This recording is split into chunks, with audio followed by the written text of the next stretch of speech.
Porter. Thank you. So much.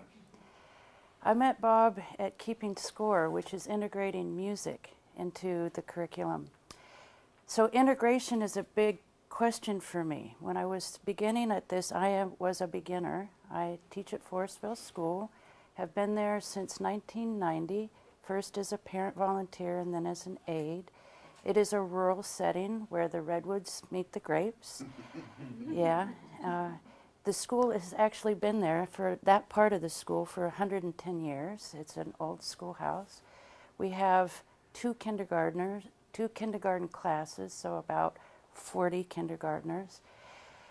Low income, in the beginning of the year we did not have a breakfast club, so they come to school hungry, and the mix, I have a few Hispanic kids in my class. On the young end of kindergarten, some of them started at 4, some have repeated kindergarten and are now 7, so the range is huge. I love this class. They come with a willingness to contribute and participate every day. Let's see. Building a healthy me is a unit. Nutrition is a unit. We do open court in the school, so we are thematic unit based. Teamwork happens about the end of the year. So as I build towards the end of the year, teamwork, building a healthy me, dancing, yoga, they are kinesthetic learners. We need to move. So I built a festive feast for the culmination of our reading unit. And to give you an idea, it took really 4 lessons to put what the festive feast day looks like. It's like a regular day for me. We discussed the fine art of stone soup. The teamwork aspect of it being that if each one of us brings a little something for the soup, then it's no big burden on one person.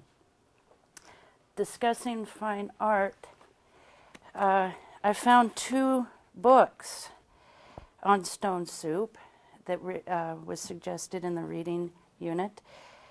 This one looked like dancers to me, and in the festive feast, when they actually decide that they do have the food and they are willing to contribute, they feast together.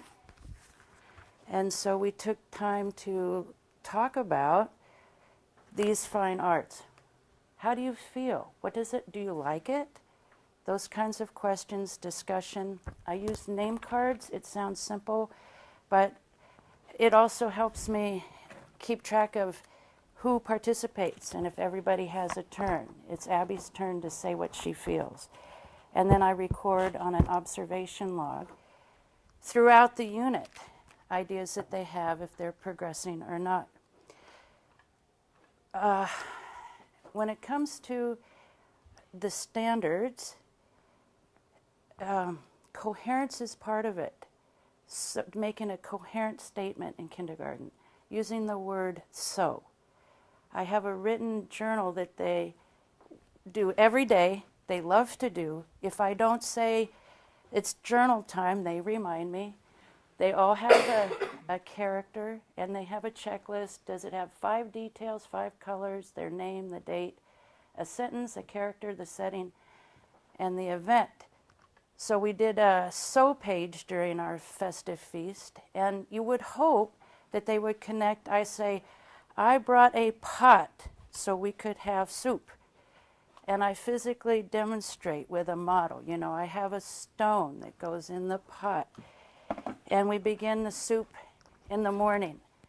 And we actually sing a little chant. We're going to chop it up, dice it up. We're going to put celery in the big soup pot. And then somebody may, from their own background, say, I want to bring tacos. Well, that's okay. We build the menu off of a healthy me. And we take time to sit there and see if we can get something from each of the food groups and their favorites. Anything else about the building the healthy me part? And then the dancing component, I picked Trepek. These meant to me Tchaikovsky. It looked Russian and festive. Dun, da, da, da, da, da, da, da, is festive to me. So we listen to the music more than once. We listen to it, we paint to it, we move to it. I think I'm about ready to show you dancing. I dance with scarves. We talk about different ways to move, high, low, fast, slow. With kindergarten, I pick 3 things. You need to be in your own space. You need to show me that, like something that connects to the story. Some of them are pots and the others stirring as they go. They have time to work that out. I do progress, beginning with yoga, so they find their own space. So I'm ready to show the dance. Okay, so we'll show it's like a real short video clip that we'll show, and then we're going to take about 5 minutes to observe the student work in silence. So we're just going to walk around and look and look and look and look and look. And as you're looking, you're kind of thinking about the process that comes after. We're going to describe what we see. We're going to then look for evidence of student learning and look for evidence of culturally and linguistically responsive pedagogy in what you see from the students. So here's the little introductory video.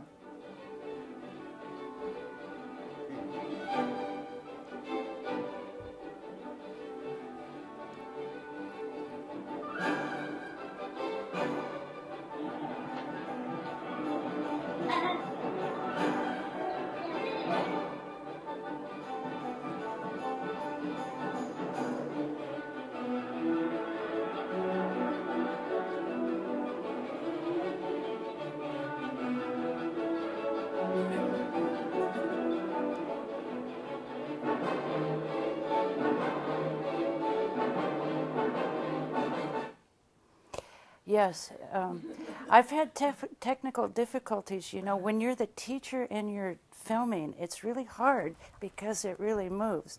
So my son says, "Oh, can't you get somebody else to tape it?" So when they're trying to get the whole class, we're not professional.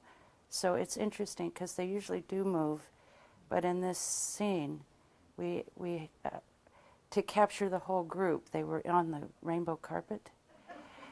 I do have an autistic boy, and I was so proud of him with this. He has taken off with the writing, and the shiny festive, I clean things so shiny things will happen, I think. Oh, yeah. And he did not even respond to his own name when I first got him.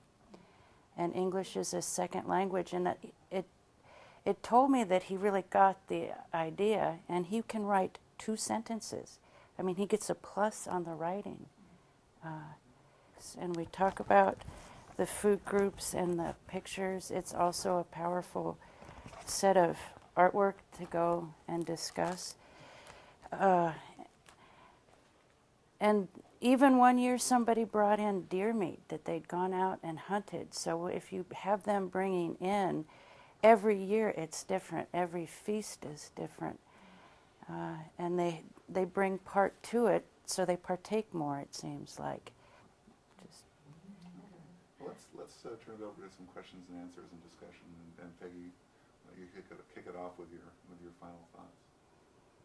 I'm just drawn to bring out the student you've talked to before. He came in with 3 years of speech prior to kindergarten, so language in acquisition has been hard for him.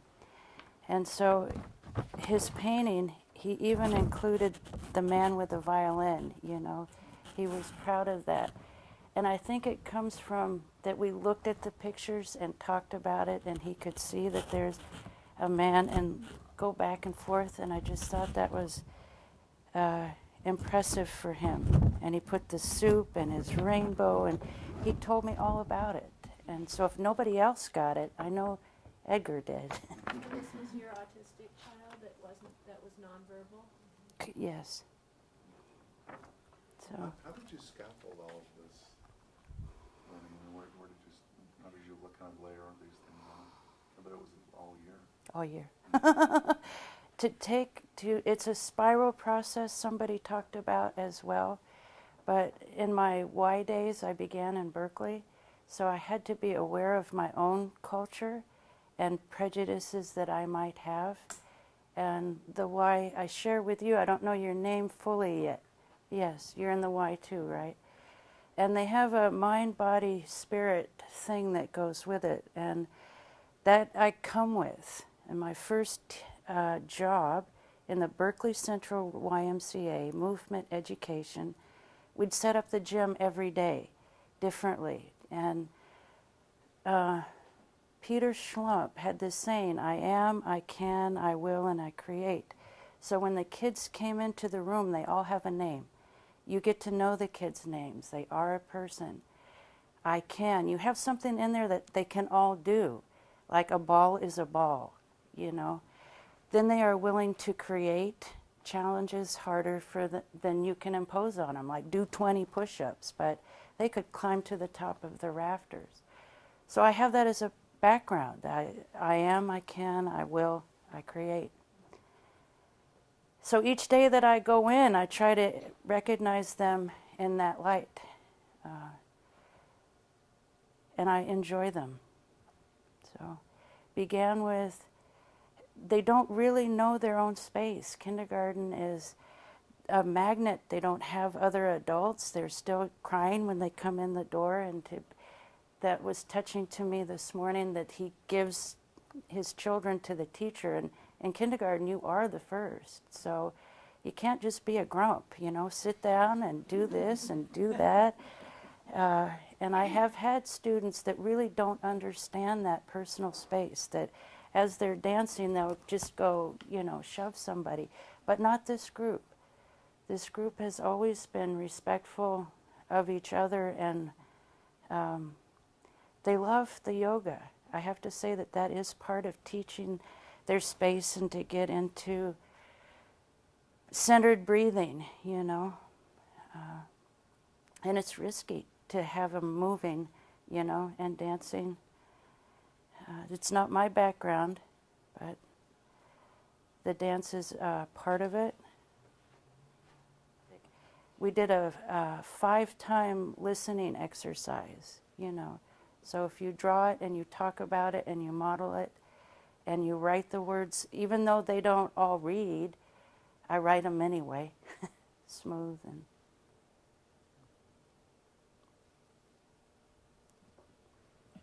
Different than the menu where I send home, your child has offered to bring blank. Yes, I would like to bring it.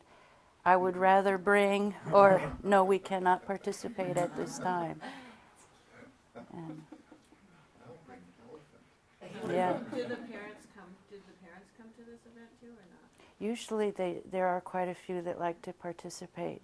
At the end of the year, one year, we get out at 12:30 in the day, and there was, you know, so there wasn't a planned feast, and boy, they planned it for me, you know. I got spaghetti, I'm bringing in the spaghetti, you know, so they expect it, I think, now. Any final questions, or we have about 4 minutes of flexible time if you have questions for Peggy about any of these lessons. So when did you actually present the book Stone Soup? At what part of the year was that presented? If I look at the dates here, I could probably tell you exactly, but in April, we begin, the units are 20 lessons long, so I needed to be done by May 27th. So, you know, early April, I began teamwork.